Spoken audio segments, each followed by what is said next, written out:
My name is Michael Roy Turney, and I wanted to give you an update in reference to what I've currently done. And I want to give you the reason why. I've always been a advocate, and I mean almost obsessively, about our Constitution and those special Bill of Rights that we have. This is about the violation of those very seriously by a police department that has a very lengthy history of ignoring that Bill of Rights and operating outside of it. Um, in this case, I have filed a lawsuit against Rachel Mitchell, Maricopa County Attorney's Office, Paul Penzone of the Maricopa County Sheriff's Office, and Michael Sullivan of the Phoenix Police Department. Now, I've had to do that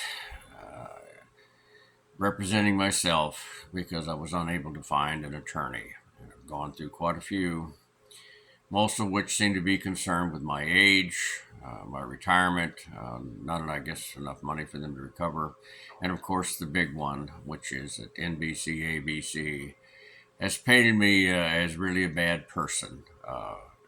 And they did so by using and perpetuating the same lies that detectives William Anderson and Stuart Shumlishoe used in order to get the original search warrant, which violated the Fourth Amendment, and also in reference to get the indictment under Alistair Adele. And I think the history books show that how seriously bad off she was. So I just can't turn my back on this. There's no way that I'm going to let a police department with as lengthy history as the Phoenix PD has. Uh, Not that all the cops are bad folks, but you got to understand this police department has an inner police. Bad enough that years ago, for those who remember a guy named Don Bowles, Associated Press reporter that was assassinated in broad daylight, you call him a Gestapo. And all of his evidence to show forth what he had supported and written on many articles about was confiscated by the Phoenix Police Department and subsequently lost. Another lengthy history of theirs, and my case is filled with nothing but endless amounts of this hiding, destroying, altering. So, I'm not going to sit here and rationalize and justify my actions throughout all of this because we've been through that many times.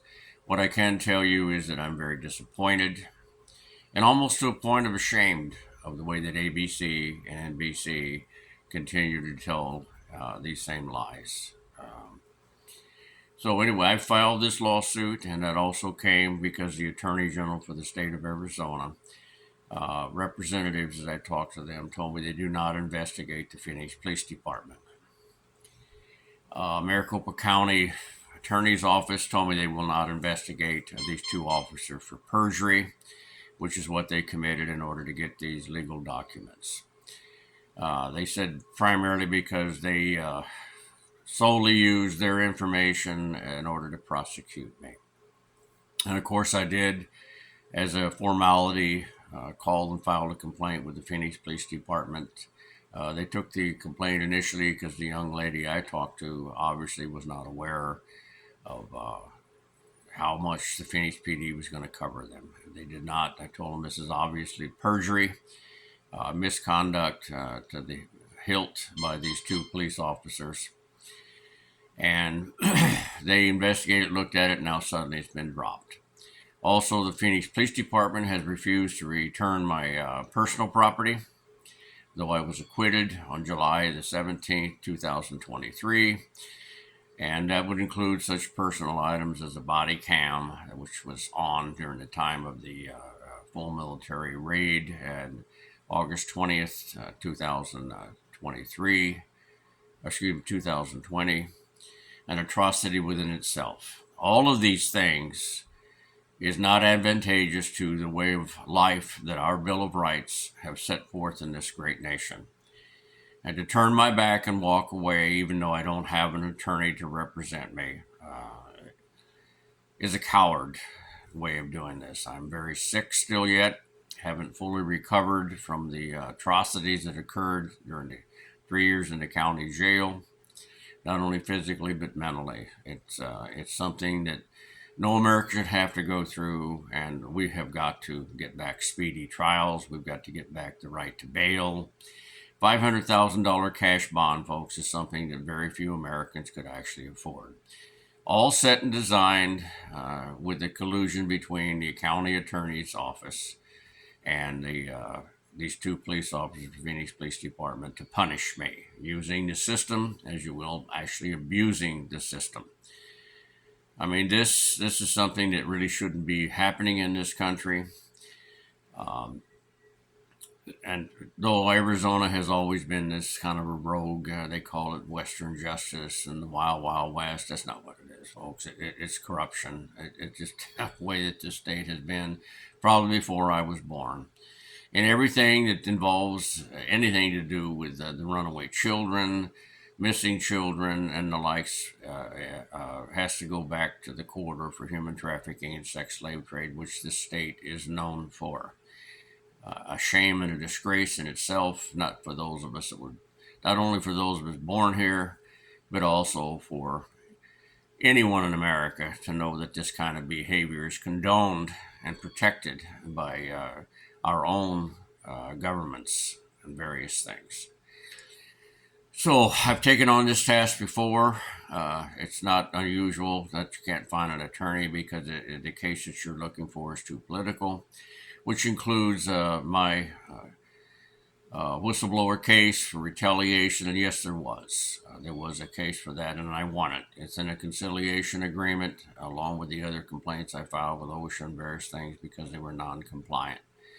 And again, Anderson has all of these documents. He confiscated all of these, and now they refuse to return them. And I don't really know what my hard drives have to do with a homicide investigation continues because I have been acquitted, can't be charged again or prosecuted for this. So hanging on to them is really more so because the tape recordings that they refuse to return to me will prove beyond any reasonable doubt, far below any civil requirement, that Anderson and Summershoot lied to get the search warrant. They lied to the grand jury. And they're not going to return those. And if there's any chance of trying to get them, they will be destroyed if they haven't already been destroyed, because this is just the way that the inner police, or as I call them, the bad cops of the Phoenix Police Department. And now they're hiding behind all the good officers in that department. They're hiding behind the law, the lawyers, this kind of stuff. They don't want it to get from A to B. And this would also, to me, would make me even more of a coward because three brave people established and proved that I was not guilty of the crime that I was charged, and that was acquitted because of lack of substantial evidence, which in no body, no homicide, or no crime scene case, this is what you need. You also need a confession. Anderson did everything he possibly could, crossing the threshold of good cop to bad cop in order to try and get a confession. My daughter, ABC, full military operation on a public street against a 72-year-old vet. All of these things are something we cannot condone and allow. If we're going to allow our police departments to become an extension of a full military operation to use against the American citizens, that violates our rights under the Constitution. It's got to stop. Okay, this is absolutely insane. We cannot go down this road. It will destroy us as the greatest nation on this planet, which we are, and that's because of the people.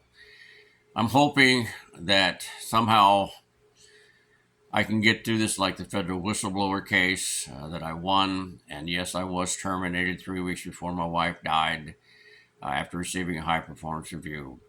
It was called a constructive resignation is what it is. And what that means is that I was coerced or enticed in order to resign because they told me if I resigned that they would allow me to continue to have the health insurance from my wife, Barbara, Alyssa's mother. And she died 3 weeks later. There was an incident in 95, and yes, it was serious enough that it made me unable to work, and it almost knocked me off a spillway, which I can't remember if it's 40, 50, or 60 feet, but it would have been quite a fall to a concrete slab. It could have ended in my death. It was serious enough that later on it took 9 years to get to federal workers' comp's bureaucracy, because again, once you're a federal whistleblower, you're pretty much on the outside and targeted with a bullseye by any federal agency you're going to deal with. And it did end results with massive bilateral pulmonary embolisms that surely could have killed me. I did get COVID-19, and after that 1 year in jail, Vincent Barndino offered my public defenders probation for murder too. And I do believe, at least at that point, that the Maricopa County Attorney knew that they didn't have enough substantial evidence to win this case. They were trying to coerce me with those bad conditions as well to get me to confess. And to have a county jail that operates so far below your own state prison, it definitely sets up that coercion or enticement to take a plea bargain. Face the same thing in the federal government. If you want to know about the plastic pipe bombs, it's quite simple. Okay, after every motion I could possibly file to get Judge Susan R. Bolton to, in fact, allow me to get that evidentiary hearings and what have you that I needed from the Phoenix Police Department to prove that they lied on the affidavit for the search warrant, which I wanted to use in a motion to suppress. She denied all those motions, denied to get me an attorney that was capable and competent to allow me to participate in my own defense, and so I had to represent myself. The ABC interview was given simply because the fact that we wanted to bring national attention to Sarah, and that was ABC was approached first by William Anderson, who approached Sarah and used my family again, and he did coach Sarah. The county is also refusing to let me get the transcripts of William Anderson and Stuart Summershoe, along with Sarah's from the trial, to show that without a doubt that Sarah was coached. And that's the term, it's a legal term, where the Phoenix PD turned the family, filling them full of lies, which again, they're allowed to lie under that. But the issue is, should police officers be allowed to commit perjury because they think someone has committed a crime? And that's another constitutional issue. And even though it's 50 years ago I was a police officer, I want to tell you, there's nothing more disgusting than a police officer who believes he has a right to lie under oath to get the person he thinks committed a crime. Again, another hidden agenda and policy of the Phoenix Police Department, of the bad cops, that they believe they have a right to punish someone they think committed a crime. And that's exactly what they did to me. And that's even the terminology that was used by William Anderson in his presentation to the Maricopa County attorney. The first one from 2017 to 2020 was Bill Montgomery. He refused to send it to the grand jury multiple times. Then came in Alistair Adele, a politically motivated person, in part based on gender. And she decided to go ahead and pursue this case, even though nothing had changed, and there still was not enough substantial evidence, according to Bill Montgomery's administration. So with this kind of behavior going on, Alistair Adele allowing this to occur and give Anderson a chance to mislead and lie to the grand jury, this is an atrocity. I was punished, and you shouldn't be punished without due process. That is another constitutional issue. So I wanted to put this out to let you know that I have filed that lawsuit, and it's to defend the Constitution. I just can't let that go. I guess I have some rights under the state, if Arizona rarely gives those, by the way, that you to recover for those 3 years in jail because I was acquitted. But that's not what I'm seeking. I believe that these officers and Vincent Barndino, the prosecutor, should be indicted for perjury, for punishing a citizen without due process, and abusing the shield of law that we as citizens gave them and entrusted them with, that they would in fact uphold the United States Constitution during the duties of their rights. As far as those of you in Maricopa County, if you do not retain Sam Myers as a judge on the Superior Court, you're making a serious mistake. He didn't do this because we're friends, buddies, pals, or trying to impress anybody. He did it for the Constitution of the United States. Jamie Jackson and Olivia Hicks clearly showed that they are very, very strongly supporters and advocates of the United States Constitution, and they did just that. These two people, and three people actually, instilled back into me what I had given up on. I was prepared to die because it was just that bad in the county jail.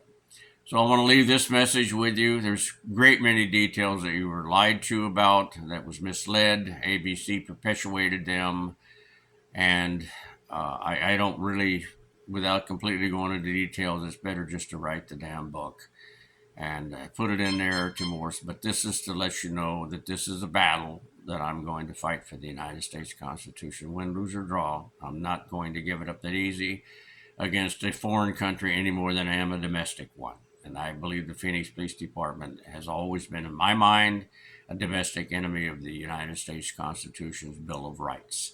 They continue to do so. They continue to be investigated. And again, somehow we just can't seem to find these bad rogue cops that many people recognize as the inner police, who have been involved in impeachment of the first governor in the history of America, assassination of a Associated Press reporter, Don Bowles, and of course, the Miranda decision. If you don't think that this is the way the Phoenix Police Department's inner police, as I call them, their Gestapo operates, read it. It will disgust you. It is the most vicious attack on our Bill of Rights pertaining to your rights when you encounter a police officer. As for Susan R. Bolton, who refused to let me have this evidence I needed for that, coupled with the fact that the prosecutor's office for the federal government told me that the public defender told me that she was so pro-cop that she was blind, and the fact that all these motions had failed, the chief judge had been killed, that I had approached him in writing to get him to remove Susan Bolton. Then the prosecutor said that the police found these plastic pipe bombs in your house, therefore somebody has to go to jail. So that was the time to take the plea agreement. It was supposed to be for 46 to 57. Prosecutor said he would recommend that to the judge, and he lied, and he went over and recommended 120. Judge Bolton gave me more than double what the United States sentencing guide that we used to use back then suggested, which was 46 to 57, and she more than doubled with 120 months. I was sent 2,000 miles to Pennsylvania, and then, according to what I was told by the BOP, denied any being housed in the state of Arizona, close to my family, which violated the BOP policy in itself. So, is it really that serious over the issue I'm doing? I don't get behind the secret curtains, as they call it, the blue veil for the Phoenix PD, because that's too secret. If you try very hard, ask the people about 2021, exactly what happens when you try to protest the brutality of the Phoenix Police Department. So I'm going to leave you with that, and then probably will be other follow-ups pertaining to this, and going to see what we're going to do. But what I can tell you is I gave every effort I could. I tried to convince them, and that I did, in fact, report the National Center for Missing Exploited Children for John Walsh taking salary when he wasn't there based on his employees who told me this, and those tape recordings, along with all the other tape recordings and the video recording of the day that Anderson, Summershoe, and Burnett came to the house. I videotaped that, and I saved it, and that tape is also missing. And that shows, without a doubt, coercion to try and force me to search my house. All of that violates, again, the Fourth Amendment to the United States Constitution. And somehow I'm going to try and defend this, because it's not just for me. It has to do with at least my generation. The baby boomers are trying to preserve that great documents for those that follow us, because there is no greater society than us, folks. Don't let anybody kid you. We're from all over the world. We represent all over the world. And though we've had our serious problems, we have maintained and try to keep that Constitution alive. It's a day-to-day, minute-to-minute battle, and I can't just walk away from this, even though I can't find an attorney who wants to represent the United States Constitution in this atrocity. I'm going to do it the best way that I can and how I can. So you have a good day. I still have a daughter that's missing. They refuse to provide me any information. They being the FBI, the National Center for Missing Exploited Children, and the Phoenix Police Department have refused to give me any information I could start to restart my search for Alyssa. I don't know how that's going to turn out, but I refuse to let the federal or the government or the media tell me how or what to think. I'm not going to let that happen. And if they want to declare my daughter dead because they have a statute that says it, that doesn't mean to my heart that she's dead. And I'm going to continue with whatever I've got left in order to search for my daughter. You people don't really know her. I don't think Sister knew her. She was the sweetest person you'd ever want to encounter. And to protect her from herself and the social interference that occurred to her with people like Sherry Robinson was a battle that I lost when she ran away. So thank you very much. I hope this gives you some kind of reason what my uphill battle or mountain to climb, as you call it. But I'm going to give it everything I got. Thank you.